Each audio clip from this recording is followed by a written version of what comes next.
नमस्कार, जय श्री राम से स्वागत, बहुत अभिनंदन।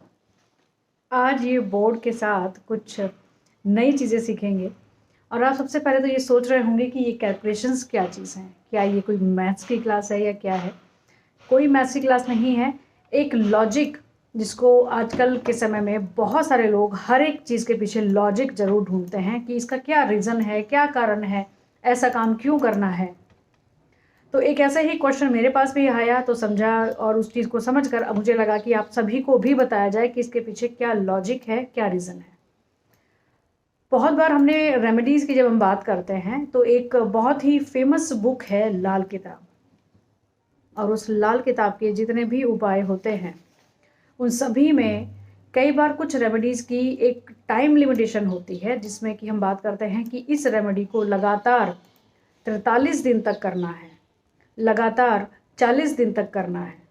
तो जब ये इतना लंबा टाइम की हम बात करते हैं तो कई बार लोगों के मन में ये बात आती है कि 40 दिन या 43 दिन ही क्यों, इसके पीछे कोई ख़ास रीज़न है, कोई कारण है। तो उसी रीज़न और कारण को समझने के लिए आज इस बोर्ड का यूज़ इस वीडियो में करेंगे। तो उम्मीद तो ये करूँगी कि आप सभी समझ तो लेंगे ही, और बहुत आसानी सी, बहुत छोटी सी चीज़ है और इसको शेयर ज़रूर करेंगे जिससे और लोग भी जिनके मन में शंका होती हो वो भी इस चीज़ को समझ जाएँ। सबसे पहले बात करते हैं कि 43 दिन की जब हम बात करते हैं तो 43 दिन क्यों, यानी कि 43 डेज़ अगर किसी रेमेडी को करना है लगातार तो क्यों करना है। सबसे पहले हम बात करें कि 27 का जो अंक यहाँ पर दिया गया वो क्यों है। 27 नक्षत्र हैं हमारे ब्रह्मांड में, जिसको कि हम बहुत सारे लोग जानते ही हैं कि 27 नक्षत्र हैं। कुछ रेमेडीज़ ऐसी होती हैं जब आपके जन्म के समय में जो नक्षत्र है उस नक्षत्रों का उस दिनों में होना या उस नक्षत्र के रिलेटेड कुछ ना कुछ रेमेडीज़ का होना बहुत ज़रूरी हो जाता है। इसलिए जो रेमेडीज़ रिलेटेड हो आपके जन्म नक्षत्र से तो यहाँ पर 43 डेज़ का जिक्र ज़रूर होगा। 27 नक्षत्र हुए, साथ में 9 ग्रह हुए और साथ में 7 वार हुए। इन तीनों ही चीज़ों को लेकर एक रेमेडी बनेगी जिसके लिए हमें 43 दिनों का लगातार किसी प्रयोग को करना ज़रूरी होगा। अब यहाँ पर दूसरी एक और बात करेंगे कि 40 दिनों तक हमें किसी रेमेडी को, किसी उपाय को लगातार करना है, वो क्यों। 12 महीने, 12 ही राशियाँ, 9 ग्रह और 7 वार, ये भी एक सूत्र है। अब यहाँ पर एक और प्रश्न उठेगा, एक और नई शंका उठेगी मन में कि अब ये 12 महीने और 12 राशियों की जो बात है इसके पीछे का क्या कारण हुआ। अब ये नक्षत्र और ग्रहवार तो समझ में आ गए, इसके पीछे एक और जो खास वजह है वो मैं भी आपको यहाँ पर बता देती हूँ। वो है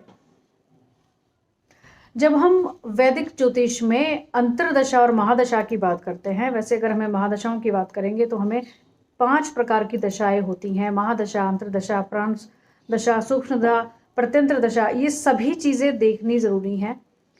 बहुत एक मोटा सा सूत्र है, बहुत सारे लोग जानते होंगे, इवन जो प्रोफेशनली एस्ट्रोलॉजी को फॉलो नहीं करते हैं वो लोग भी समझते होंगे कि महादशा और अंतर्दशा क्या है। लेकिन एक और ख़ास बात, जब हमें सही सटीक फलित करना हो, प्रेडिक्शन करना हो, तो उस महादशा के साथ साथ आपको कुछ और दशाएं भी हैं जिनको देखना चाहिए।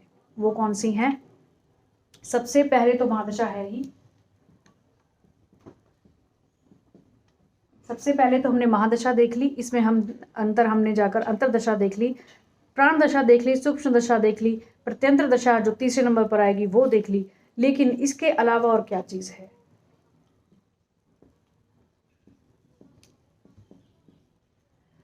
चर दशा, चर दशा का देखना भी आपके प्रेडिक्शन में बहुत ज़्यादा एनहेंसमेंट करता है, बहुत सटीकता लाता है। इसके अलावा एक और दशा भी है जो शायद चर दशा से भी ज़्यादा इफेक्टिव है, वो है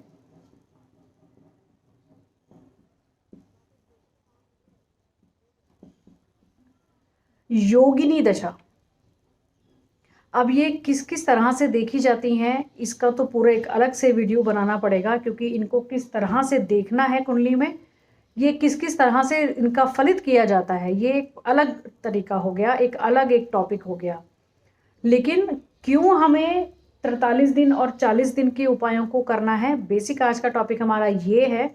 और उसको समझाने के लिए मुझे आपको ये 3 चीज़ें भी बतानी पड़ी। नक्षत्रों के बारे में भी हम सभी बहुत तरह से जानते हैं कि नक्षत्र बहुत इंपॉर्टेंट चीज़ है।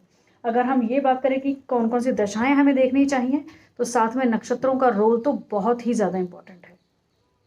योगिनी दशा, चर दशा वो चीज़ें हैं जो कि हमारे राशियों से रिलेटेड होती हैं।